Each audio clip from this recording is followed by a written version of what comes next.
Hello बच्चों, तो इस वीडियो में हम लोग नेक्स्ट क्वेश्चंस करेंगे एक्सरसाइज 8.1 का। लास्ट वीडियो में मैंने आपको क्वेश्चन नंबर 1 और क्वेश्चन नंबर 2 8.1 का बताया था। तो इस वीडियो में क्वेश्चन नंबर 3 से हम लोग करेंगे। क्वेश्चन नंबर 3 में दिया है write each of the following as decimals. तो write each of the following मतलब हर सब को जो ए बी सी डी सबको दिया है उसको डेसिमल्स में लिखना है। तो उसको डेसिमल्स में लिखना है। ए में दिया है 7/10। तो डेसिमल्स में लिखने के लिए फर्स्ट आपको फर्स्ट ये प्लेस वैल्यू जानना पड़ेगा। डेसिमल्स का कंसेप्ट अच्छे से जानना पड़ेगा। तो फर्स्ट प्लेस वैल्यू जानना पड़ेगा। तो यहाँ पे मैंने प्लेस वैल्यू टेबल बनाया है। तो प्लेस वैल्यू टेबल बहुत इंपॉर्टेंट है। तो प्लेस वैल्यू टेबल पहले आप अच्छे से समझ लीजिए होता क्या है। प्लेस वैल्यू टेबल जैसे अगर मैंने दिया है आपको 9.4, तो ये हो गया 10th प्लेस, ये होता है 10th प्लेस, ये होता है वंस। उसके बाद जितना होगा 10, 100, 1000 वैसे ही होगा। यहाँ पे पॉइंट के बाद याद रखिए 10th से शुरू होगा। 10th फिर 100 फिर 1000 ऐसे शुरू होगा। बस याद रखिए जो यहाँ 1 दिया है 1 यहाँ पे नहीं होता। 10th प्लेस में मतलब पॉइंट के बाद वाले में 1 नहीं होता है। ये वाला यहाँ पे पॉइंट होता है, ये वाला पॉइंट के बाद वाला वैल्यूज होता है, ये वाला पॉइंट से पहले वाला वैल्यूज होता है। जैसे यहाँ पे मैंने 49 दे दिया तो ये 49 यहाँ पे आएगा। 549 दे दिया तो 549 पॉइंट समथिंग। तो ये वाला ऐसे होता है। ये होता है place value table. I hope आपको क्वेश्चन नंबर 3 का प्लेस वैल्यू टेबल समझ आया होगा। तो यहाँ पे दिया है ए में दिया है 7/10। तो इसको क्या करना है इसको क्या करना है डेसिमल फॉर्म में लिखना है हमको। तो यहाँ पे क्या दिया है 7/10 दिया है। तो यहाँ पे 7 है, 7/10 मतलब यहाँ पे 7 दिया हुआ है। तो इसको मैं कैसे लिखूंगी, याद रखिए मैं ए और बी करूंगी, सी डी ई आपको करना है। अगर कुछ डाउट होता है तो मुझे कमेंट सेक्शन में पूछिएगा। तो यहाँ पे 7/10 दिया है। तो यहाँ पे क्या आया 7 आया। उसका फॉर्मेट क्या होता है 1/10। 10th मतलब क्या होता है 1/10। तो 7/10 दिया है मतलब 7 मल्टीप्लाई 1/10। हमेशा याद रखिए ये वाला जो नंबर है 7 से मल्टीप्लाई होगा। तो ये हो जाएगा 7/10। तो यहाँ पे ये कितना होगा 7 1 7/10। तो ये कितना होगा 0.7। तो ये होता है डेसिमल फॉर्म। हमेशा याद रखिए पॉइंट्स वाला जो होता है वो होता है डेसिमल नंबर। तो डेसिमल ये वाला क्या हो गया डेसिमल नंबर हो गया। तो ये पॉइंट्स में अगर आ गया तो वो होता है डेसिमल नंबर। तो ये वाला ए का मैंने सॉल्व कर दिया। अब मैं करूंगी बी का। तो यहाँ पे 2/10 मैंने लिख दिया। तो यहाँ पे देखिए 10 के बाद क्या आता है वंस आता है। तो यहाँ पे वंस कुछ दिया नहीं है। तो यहाँ पे क्या होगा 0 1 हो जाएगा, 0 1 हो जाएगा। तो उसके बाद क्या दिया 9/10 दिया है। तो 9/10। आई होप आपको इतना समझ आया होगा। इसका मतलब 2/10 0 1 9/10। तो ये क्या होगा 2/10 मतलब 2 और ये 0 1 मतलब 0। तो 20 यहाँ पे क्या हुआ 20 हो गया। फिर प्लस 9th को हमने कैसे लिखा था, यहाँ पे हमने 9th को लिखा था मतलब 7th को लिखा था, वैसे ही 9th को लिखना है। तो 9/10। आई होप आपको इतना समझ आया होगा। ये 2/10 दिया है तो 2/10। तो 10 और 10th के बीच में क्या आता है वंस आता है। तो वंस कुछ दिया नहीं है इसलिए मैंने 0 1 लिया है। तो उसके बाद यहाँ पे 9/10 दिया तो प्लस 9/10 मैंने लिख दिया। तो 20 ये वाला 20 हो गया प्लस 9/10 यहाँ पे हो गया। तो ये डेसिमल फॉर्म में करना है। तो 20 प्लस 9/10 को हम लोग कैसे लिख सकते हैं 0.9। तो ये हो गया 0.9। उसके बाद 20 प्लस 0.9 कितना होगा 20.9। तो ये हो गया डेसिमल फॉर्म में निकल गया। तो ये हो जाएगा आंसर। मैंने ए और बी किया है, सी डी ई आप करिएगा। अगर कुछ डाउट है तो कमेंट सेक्शन में मुझसे पूछिएगा। यहाँ पे अगर आपको ये अच्छे से समझ आ गया है तो ये ये वाला प्लेस वैल्यू डायग्राम बनाने का आपको जरूरत नहीं है, प्लेस वैल्यू टेबल बनाने का आपको जरूरत नहीं है। आपको यहाँ क्वेश्चन में पूछा नहीं गया है प्लेस वैल्यू डायग्राम बनाने के लिए, मतलब प्लेस वैल्यू टेबल बनाने के लिए। आप डायरेक्ट ये कर सकते हैं। अगर आपको कुछ डाउट होता है कि कंफ्यूजन होता है कि आपको मतलब आप श्योर नहीं हो कि आप ये कर सकते हो, तो आप ये चार्ट बना लीजिएगा, टेबल बना लीजिएगा, तो आपको इजीली आपको पता चल जाएगा ये वाला फॉर्मेट। जैसे अगर कंफ्यूजन होता है तो आप इसके लिए टेबल बनाकर आप कर सकते हैं। आई होप आपको क्वेश्चन नंबर 3 समझ आया होगा। अब हम करेंगे क्वेश्चन नंबर 4। क्वेश्चन नंबर 4 में दिया है write each of the following as decimals, मतलब ये वाला जो नंबर्स है उसको डेसिमल्स में लिखना है।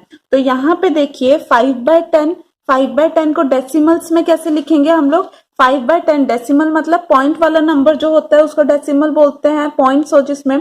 तो 5/10 मतलब ये हो गया 0.5। 0.5 कैसे हुआ ये? यहाँ पे देखिए 2 डिजिट नंबर है, तो यहाँ पे ये वाला 0 किस में है? 0 एक 0 है, तो यहाँ पे 0 मैंने दे दिया +5, ये 0.5 मैंने यहाँ पे लिख दिया। उसके बाद यहाँ पे दिया है 3 + 7/10, तो उसका मैं यहाँ पे सॉल्व करके बता रही हूँ। 3 + 7/10, तो ये क्या हो गया? 3 + 7/10 को कैसे मैं लिख सकती हूँ? 0.7। तो 3 + 0.7 को क्या मैं लिखूंगी? 3.7। तो ये हो गया बी का आंसर 3.7। तो वैसे ही मैं सी का करती हूँ। सी का दिया है 200 + 60 + 5, 1/10 दिया है। 1/10 को क्या लिख सकती हूँ मैं? 0.1, 0.1 टू 1/10 को 0.1 लिखते हैं डेसिमल में, तो मैंने लिख दिया 0.1। उसके बाद क्या होगा? ये इन सबको मुझे प्लस करना है। 200 + 60 कितना होता है? 260 + 5 कितना होता है? 265। तो यहाँ पे 265 + 0.1, तो ये हो गया आंसर 265.1। तो यहाँ पे मैंने ए बी सी कर बता दिया। बाकी डी तो सेम वैसे ही है जैसे मैंने बताया आपको, तो डी तो आप कर सकते हैं। ई का भी मैंने आपको यहाँ पे समझा दिया, जैसे 5 ये ए का क्या था वैसे ई का कर सकते हैं। ई का देखिए 2 डिजिट नंबर है, तो 88 हो गया। पॉइंट यहाँ पे कितना 0 है? 1 एक 0 है, तो यहाँ से एक नंबर छोड़कर आपको यहाँ पे पॉइंट लगाना है। तो यहाँ पे देखिए ये 8.8 हो गया यहाँ पे। अब जो आपको मिक्स्ड फ्रैक्शन में दिया मैं आपको एफ का बताऊंगी करके, और बाकी आप खुद करिएगा। अगर कुछ डाउट है तो कमेंट सेक्शन में मुझसे पूछिएगा। तो एफ का दिया है 4 होल 2/10, तो 4 होल 2/10 दिया है क्वेश्चन में। तो यहाँ पे आपको क्या करना है? 4 होल 2/10 ये किस में दिया है? मिक्स्ड फ्रैक्शन में दिया है। तो यहाँ पे क्या करना है? 4 2/10 दिया है, सपोज 2/10 का सिंपलेस्ट फॉर्म फर्स्ट निकालना है। 2/10 दिया है, तो हमेशा याद रखिए जब भी मिक्स्ड फ्रैक्शन में दिया रहता है इसका मतलब क्या होता है? 4 2/10 जो मतलब होता है 4 होल 2/10। तो ये जो मिक्स्ड फ्रैक्शन में दिया है ये इसका मतलब होता है 4 + 2/10। हमेशा याद रखिए ये जो मिक्स्ड फ्रैक्शन में जो होल नंबर दिया है 4 जो होल नंबर दिया है वो प्लस में होता है। तो 4 + 2/10, तो 4 + 2/10 को डेसिमल में लिखना है तो कितना होगा? ये 0.2 हो जाएगा। तो 4 + 0.2 कितना होगा? 4.2। आई होप क्वेश्चन नंबर आपको 4 का एफ समझ आया होगा। बाकी के क्वेश्चंस आप खुद करिएगा। अगर कुछ डाउट है तो कमेंट सेक्शन में पूछिएगा। अब हम करेंगे क्वेश्चन नंबर 5।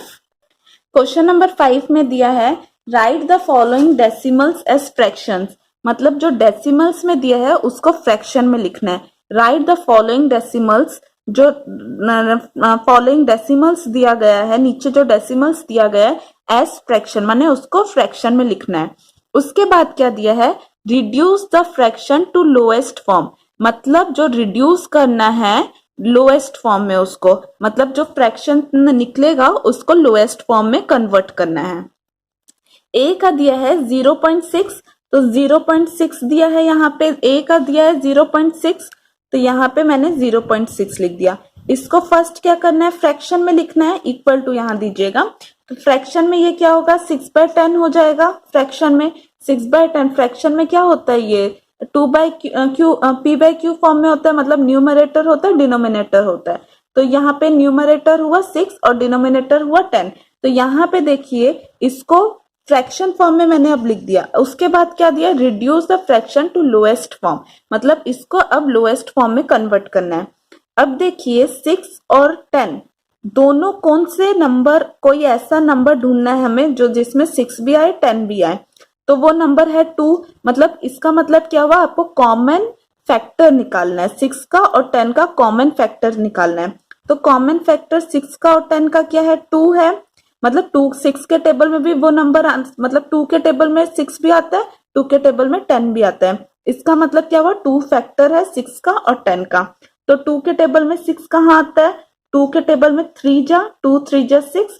2 के टेबल में 10 कहाँ आता है, 2 5 जा 10। तो ये कितना निकला, 3/5। तो ये क्या हुआ, लोएस्ट फॉर्म।